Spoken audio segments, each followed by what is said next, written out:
Bon dia.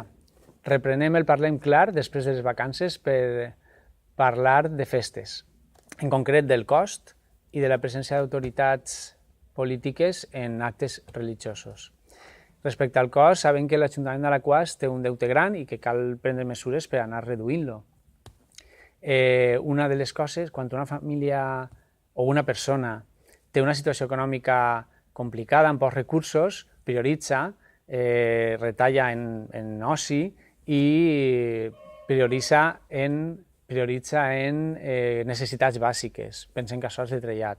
Creiem que l'Ajuntament d'Alaquàs hauria de fer el mateix. Pensem que les festes, en qüestions com concerts o espectacles que costen vora 20.000 euros o en publicacions com el llibre de festes, que són cares, podria, mentre aquesta situació es manté econòmica, anar retallant.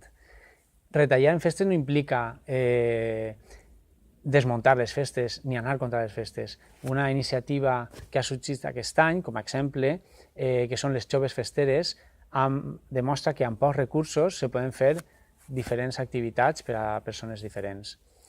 Respecte a la presència d'autoritats polítiques en actes religiosos, dir que fa poc més d'un mes hi hagué una moció que presenta Compromís conjuntament amb Esquerra Unida i Canviem, en la que es demanava en concret la separació de l'administració pública de les confessions religioses i els actes religiosos. El govern va votar en contra, conjuntament amb altres partits, i veiem un mes després, poc més d'un mes després, que continua donant-se aquesta barreja entre administració pública i actes religiosos, donant protagonisme a aquells que no haurien de tindre'l. Com a exemple, en el llibre de festes, on posa Missa Major de la Mare de Déu, apareix en presència de les autoritats.